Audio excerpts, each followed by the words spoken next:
나사리 윤지빈님 특강을 한번 들어보도록 하겠습니다. 자, 박수로 환영해 주세요. 안녕하세요. 반갑습니다. 저는 이제 대기업 퇴사 후 유튜브를 통해 삶이 바뀌다라는 주제로 오늘 강의를 맡게 된 나사리 윤지비입니다. 반갑습니다. 퇴사 전에는 저는 평범한 회사원이었습니다. 그래서 2015년부터 2019년도까지 아모레퍼시픽에서 근무를 했었고요. 퇴사 후에는 유튜브를 시작을 하면서 유튜버가 되었고, 그리고 딱 한 달 전이죠. 지난달에 제가 책을 출간을 해서 책 버티다 버티다 힘들면 놓아도 된다라는 책을 출간해서 작가로 데뷔를 하였고, 그리고 제가 마지막으로는 제가 원하는 강의를 열어서 강사 활동을 하고 있는 강사이기도 합니다. 그런데 제가 이렇게 좀 있어빌리티한 그 타이틀을 갖게 된 지는 정말 얼마 되지 않았어요. 그래서 그냥 완전 초보 유튜버고 초보 작가고 초보 강사라고 봐주시면 될 것 같고요. 퇴사 후 홀로서기를 위해 도전 중인 한 사람으로 봐주시면 감사하겠습니다. 저는 원래 굉장히 밝았던 사람이었어요. 그래서 학교 다닐 때는 전교생들이랑 다 친구가 될 정도로 굉장히 활달했던 아이였고, 대학생 때도 전국 연합 동아리가 아니라 전 세계 연합 동아리를 들어서 활동을 했을 만큼 굉장히 밝고 활발했던 아이였습니다. 그런데 사회생활을 시작하고 나서부터 저의 그런 모습들은 너무 튀는 사람이 되어버렸고 모난 사람이 되어버렸습니다. 그래서 회사 생활이라는 게 그런 거더라고요. 뭔가 모난 부분이 있고 튀어나온 부분이 있으면 그걸 망치로 두들겨서 평탄하게 만들어서 그냥 모든 사람들이 둥근 공처럼 되어야만 하는 그런 게 사회생활이라는 생각이 들었어요. 그런 조직 속에서 저는 제 존재를 부정해가는 시간들이 굉장히 많았고, 그 시간 속에서 정말 마음이 많이 아팠고 힘들었었습니다. 그러다가 마침 저를 정말 미워하는 상사를 만나게 돼서 일명 직장 내 괴롭힘을 당하게 되고, 그 과정 속에서 3년여간 우울증과 사회불안장애를 앓게 되었습니다. 그렇게 해서 거의 삶과 죽음을 넘나드는 생활을 3년간 하다가요, 결국에는 이제 행복해져야겠다라는 결심을 하고 퇴사를 결정하게 되었습니다. 퇴사 후에 이런 생각을 되게 많이 했어요. 이 회사만 해도 몇천 명이 회사를 다니고 있고, 나뿐만 아니라 많은 사람들이 이 상황에 놓여 있을 텐데 왜 나만 그렇게 아팠을까? 왜 나만 그렇게 힘들었고 왜 나만 퇴사를 해야 했을까라는 생각을 많이 했었습니다. 시간이 지남에 따라서 깨닫게 된 사실은 뭔가 직장 내 괴롭힘, 누가 나를 괴롭혔다 이런 사실보다는요. 그냥 내가 나를 지킬 힘이 없었구나라는 사실을 깨닫게 되었어요. 그냥 누군가가 나를 공격할 때, 누군가 나를 괴롭힐 때, 이건 아닌 것 같습니다. 이거는 여기까지는 아닌 것 같습니다. 저는 못하겠습니다. 라고 거절할 줄 알아야 되는데, 저는 스스로 그런 거절할 줄 아는 방법도 몰랐고, 그냥 있는 그대로 그것을 다 직접 맞아서 받아내는 그런 사람이었더라고요. 그래서 나 자신을 소중하게 생각해주지 않았고, 나를 1순위에 두지 않았던 게 내가 아팠던 가장 큰 이유가 아니었을까라는 생각을 하게 됩니다. 그래서 남들에게 모든 걸 맞춰주느라 남들의 시선에 모두 얽매이느라 나답게 살아가지 못했다는 사실을 깨닫게 됩니다. 이제 퇴사를 하고 나서 저는 나답게 살아가는 이야기, 나사리 윤집이라는 채널을 시작하게 되고요.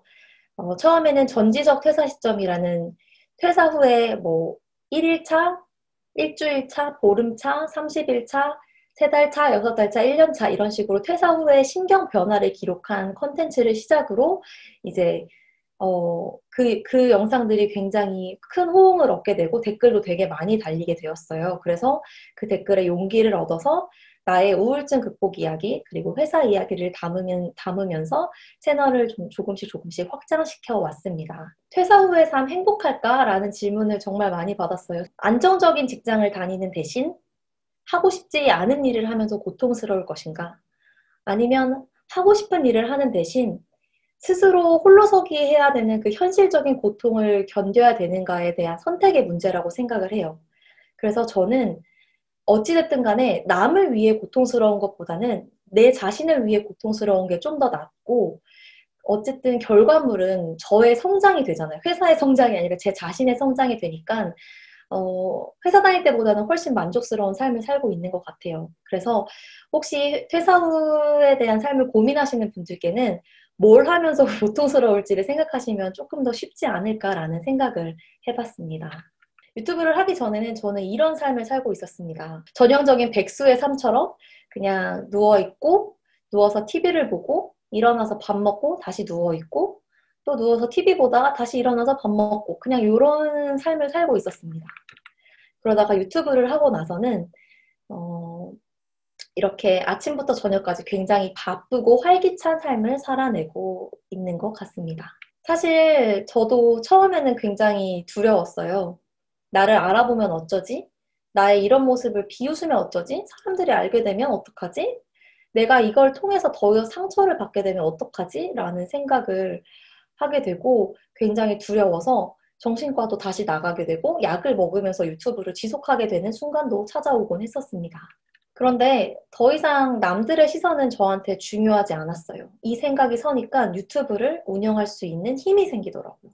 그래서 2020년도에 저는 유튜브를 제대로 운영해보자라는 생각을 합니다. 다양한 일들에 도전을 했었어요. 그래서 정부 지원 사업에도 도전을 해서 합격을 해서 지원금을 받아서 유튜브를 운영할 수 있었고, 또 새로운 강의를 런칭을 하는데 도전을 해서 또 강사로서 데뷔를 마칠 수 있었습니다. 뿐만 아니라 방송 출연이라는 좋은 기회도 닿아서 제가 출연도 할 수 있게 되었는데요. TBS 시민의 방송과 그다음에 KTV 국민방송에 출연을 하면서 또 제 생애 처음으로 TV를 타보는 그런 경험도 하게 됩니다. 출판사에서 유튜브를 보고 저한테 우울증 이야기를 털어놓은 그 유튜브 그 영상을 딱 언급하시면서 이 내용으로 책을 만들고 싶다라고 연락이 와서 제가 안 그래도 투고를 진행했던 상황이어서 이제 출판사랑 손을 잡고 계약서도 쓰고 그렇게 해서 출판 준비를 하게 되었고요. 한 6개월 정도 출판 준비를, 6개월? 한 4개월? 4개월에서 6개월 정도 준비를 한 다음에 출판을 하게 되었습니다. 유튜브를 통해서 제 이야기를 담아냈기 때문에, 그렇기 때문에 가능했던 일이었습니다. 자랑하는 게 결코 아니고요. 저는 사실 정말 아무것도 없던 0에서 시작했던 사람이 아니라 마음이 정말 아픈 상태였던 마이너스의 상태여서 시작을 했었어요. 그래서 그랬던 저도 1년 6개월 만에 이런 기회들을 얻었으니까 이제 새로 시작하시는 분들, 그리고 이제 막 시작하신 분들에게는 얼마나 더 좋은 기회가 올까라는 생각을 하게 됐고, 그것은 해보지 않으면 아무도 알 수가 없다라는 사실을 얘기를 해드리고 싶었어요. 그래서 제가 2019년도 7월에 첫 영상을 올릴 때 이렇게 눈물을 흘리면서 울면서 막 영상을 올렸었는데, 지금 2021년도 1월이 되면서 1년 6개월 만에 구독자 2천여 명, 많은 숫자는 아니지만 2천여 명과 함께 이렇게 밝게 웃으면서 여러분들 앞에도 설 수 있는 기회도 없고 독한 PD님 덕분에 이렇게 강의도 할 수 있는 기회가 온 게 아닌가 하는 생각이 듭니다. 그래서 저는 이러한 일들을 겪으면서 이런 생각이 들었습니다. 평범한 사람이었던 나에게도 이런 기회가 올 수 있는 거구나 라는 깨달음을 얻게 되었습니다. 자, 우리 윤지민님한테 박수 한 번만 주시겠어요? 제가 어저께 유튜브의 본질을 기록이라는 표현을 했어요. 기록에서부터 시작하는 거예요. 그 기록을 하기 위한 어떤 전제 조건은 내 삶을, 나 자신을 사랑하는 것부터 시작이다. 왜냐하면 내 자신을 사랑해야 내 아픔, 상처와 과거를 온전히 드러낼 수 있고, 그리고 낯선 카메라 렌즈 앞에서 나를 마주할 수 있는 용기가 생기지 않나, 그런 생각이 들기 때문입니다. 여러분들도 두려워할 거 없습니다. 제가 항상 드리는 말씀이 삶에서 주인공은 바로 나라는 거예요. 윤재빈 님도 남에서 나를 중심을 바꾸니까 이렇게 나 자신을 온전히 드러낼 수 있지 않았나. 그리고 삶이 바뀌었고 내적으로도 성장을 했다고 봅니다.